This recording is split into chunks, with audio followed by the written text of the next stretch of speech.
Shalom. Kembali lagi saya menjumpai kita semua dalam program Rema, di mana kita merenungkan firman Allah bersama-sama. Karena firman itu adalah pelita bagi kaki kita dan terang di jalan hidup kita. Ketika orang tidak berpegang pada firman Allah, maka dia menjadi ragu dengan tindakan-tindakan Allah atau apa yang terjadi dalam kehidupannya. Dia ragu dengan Allah, ragu dengan janji Allah, ragu saudara-saudara dalam penyertaan Tuhan. Apakah Tuhan betul mengasihi? Apakah Tuhan betul menyertai? Keraguan muncul yang menimbulkan saudara-saudara takut, gelisah, cemas, khawatir, dan akhirnya muncullah hal-hal atau tindakan-tindakan yang negatif yang terjadi bahwa menghalalkan segala cara saudara-saudara. Nah, itulah yang terjadi dalam bacaan kita kali ini dalam Bilangan pasal yang ke-21, khususnya di ayat yang ke-4 sampai 9. Di dalam bagian ini saudara-saudara dikatakan setelah berangkat dari Gunung Hor berjalan ke Laut Teberau, bangsa itu tidak dapat lagi menahan hati di tengah jalan. Mereka berkata melawan Allah dan Musa, "Mengapa kamu memimpin kami keluar dari Mesir, supaya kami mati di padang gurun ini? Sebab di sini tidak ada roti dan tidak ada air, dan akan makanan hambar ini kami muak." Saudara-saudara yang saya kasihi di dalam Tuhan Yesus Kristus, kembali lagi bangsa yang betul-betul tegar tengkuk, keras kepala, keras hati, saudara-saudara. Mereka melupakan semua apa yang kebaikan Tuhan lakukan. Mereka dibawa keluar dari Mesir. Tuhan berjanji dan Tuhan menunjukkan begitu banyak mujizat yang Tuhan lakukan. Dan sampai di tempat di mana berada saat itu di Gunung Hor, saudara-saudara, dan sudah menuju ke arah Laut Teberau, mereka tidak pernah tidak dikasih makan dan tidak diberi minum oleh Tuhan. Tetapi saudara-saudara, ketika mulai kekurangan dan mereka mulai saudara menyalahkan Allah, menyalahkan Musa, saudara-saudara, bahwa mereka tidak mengingat lagi janji-janji Allah, tidak mengingat kebaikan Allah yang melepaskan dari tangan Firaun yang telah memperbudak selama 400 tahun lebih. Mereka di bawah perbudakan 400 tahun lebih, saudara, itu menggambarkan bahwa tidak ada kekuatan yang bisa membawa mereka keluar. Tidak ada sedikit pun, saudara-saudara, kemungkinan untuk mereka bisa keluar. Kalau bukan campur tangan Tuhan, saudara-saudara, yang membawa mereka keluar, mereka tidak akan pernah keluar dari tanah perbudakan itu. Tapi Tuhan menunjukkan kuasanya, kasihnya, penyertaannya membawa mereka keluar, saudara, meluputkan dari maut. Bukankah ini suatu perkara yang tidak kecil, tidak mungkin dilakukan oleh siapapun kecuali Tuhan, saudara-saudara. Tetapi mereka tetap tidak mau peduli dengan itu semua. Karena itu saudara-saudara mulai menyalahkan Allah, menyalahkan Musa. Inilah yang terjadi kalau orang keras hati, saudara, mengeraskan hatinya. Inilah yang terjadi. Tidak ada bedanya bangsa ini yang mungkin karena dipimpin oleh Firaun yang keras hati ratusan tahun, saudara. Mereka sama kurang lebih dengan Firaun. Berkali-kali Tuhan tunjukkan mujizat di mata Firaun. Firaun berkeras hati dan akhirnya saudara-saudara, dia dipermalukan, dia begitu dihukum di tengah laut, saudara-saudara. Semua tentaranya habis binasa. Nah, saudara yang saya kasih di dalam Tuhan Yesus Kristus, inilah yang terjadi, saudara-saudara, pada bangsa Israel juga. Akibat tegar tengkuk dan saudara, mereka mulai menyalahkan Tuhan dan Musa dalam hal makan dan minum.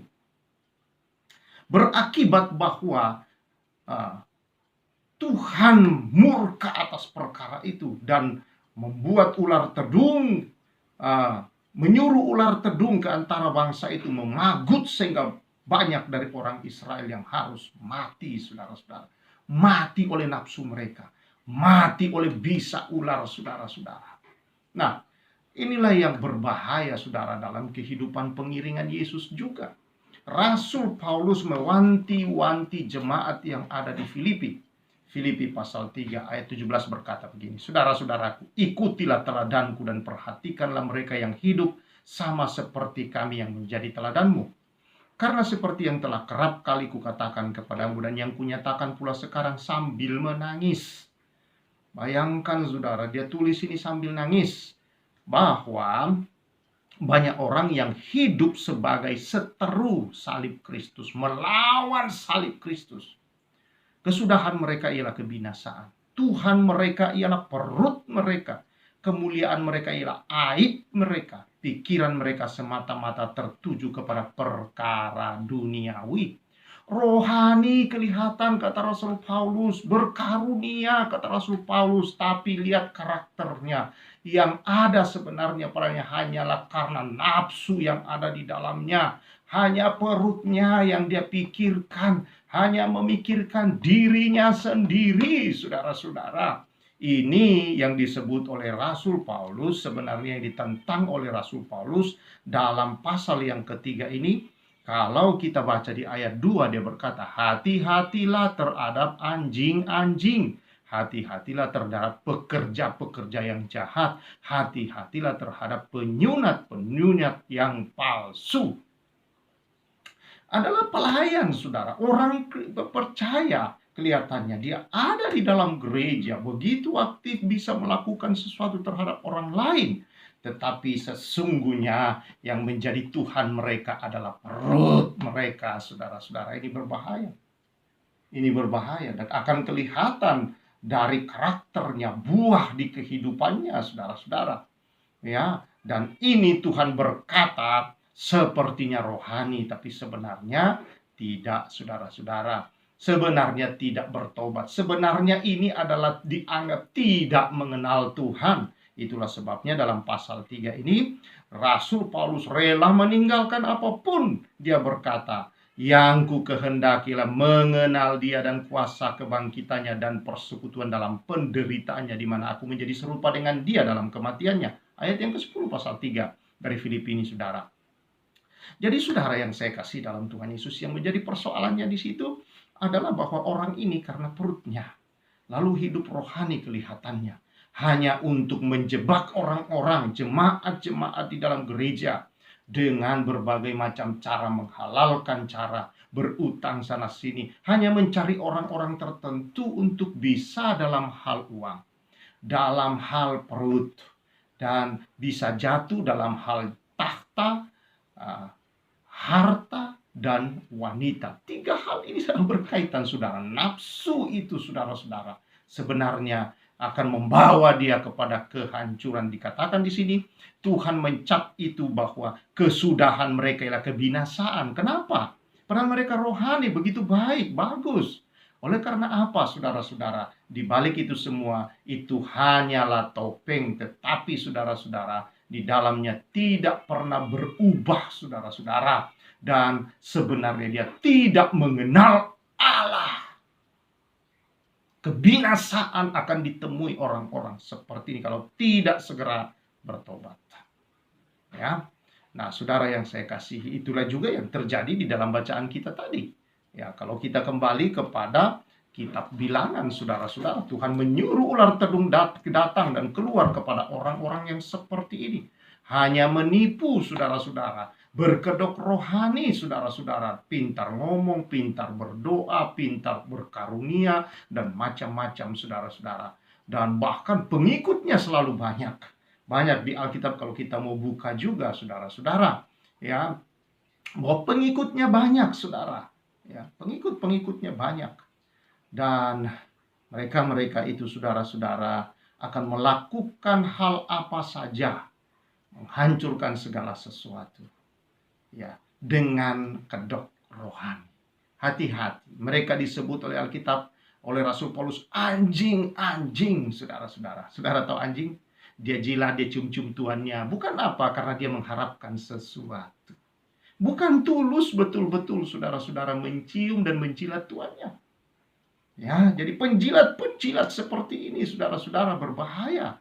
Hati-hati, mungkin di pekerjaan Anda, di kantor Anda, di dalam rumah tangga juga bisa terjadi. Ada sifat-sifat yang seperti ini, saudara. Ya, dan di mana saya di dalam gereja, di organisasi-organisasi, saudara-saudara. Karena itu kita penting untuk bersandar kepada Tuhan. Kita penting untuk betul-betul bertobat, mengalami Tuhan, saudara-saudara. Ya, karena itu saudara-saudara, satu-satunya jalan adalah kita harus bersandar kepada Tuhan. Ketika bangsa itu saudara dalam keadaan yang terbunuh, binasa oleh karena nafsu mereka sendiri, saudara-saudara, maka Tuhan menyuruh Musa mendirikan tiang dan menaruh ular tembaga, dan yang melihat ke atas ular itu diselamatkan atau tidak mengalami kematian, disembuhkan. Saudara yang saya kasihi di dalam Tuhan Yesus Kristus, Yesus datang mati di atas kayu salib. Ini adalah lambang, saudara-saudara, untuk menyelesaikan semua bisa-bisa ular itu yang mau membunuh di dalam diri setiap orang, saudara-saudara. Yesus sudah mati mengalahkan maut, mengalahkan iblis, dan hanya di dalam Yesus kalau kita datang dan bertobat dengan sungguh-sungguh, saudara, mengalami pengenalan akan Dia, persekutuan yang dalam dengan Dia, maka kehidupan setiap orang, saudara, akan mengalami kehidupan yang diberkati oleh Tuhan. Dan dia tidak harus berpura-pura dalam hidup. Jadi, saudara yang saya kasihi, akan terlihat buah kebenaran dari orang-orang yang tidak berpura-pura di dalam Tuhan, yang betul-betul mengalami Tuhan, yang betul-betul ingin mengenal Tuhan dalam kuasa kematian dan kebangkitan Kristus Yesus. Tidak mengejar sesuatu karena perutnya, saudara-saudara, tetapi rela mau meninggalkan apa saja demi saudara-saudara untuk kemuliaan Sang Raja di atas segala raja, Yesus Kristus Tuhan itu. Nah, karena itu saudara yang saya kasihi, pandang kepada Kristus, salib Kristus. Dialah teladan kita. Rasul Paulus berkata, sama seperti dia meneladani Kristus, ayo teladani aku. Dia meneladani Kristus, rela meninggalkan apapun, saudara-saudara, yang bisa membawa dia ke dalam hal-hal yang memisahkan dia dari Kristus untuk selama-lamanya. Dan dia tinggalkan semua itu, saudara, demi untuk dia bisa melayani, menyenangkan, dan mengenal Kristus. Karena yang terpenting adalah mengenal Dia. Orang-orang yang mengenal Tuhan, mengenal Kristus dari kebenaran-kebenaran firman Allah ini, saudara, tidak mudah untuk saudara-saudara bersungut-sungut, tidak mudah menyalahkan siapapun, saudara-saudara, apalagi menyalahkan Tuhan, bersungut-sungut, saudara, dalam hidup ini, saudara, tidak mudah putus asa ketika dia menghadapi tantangan, karena dia tahu dia milik Kristus, saudara-saudara. Dia tahu yang dia kejar siapa.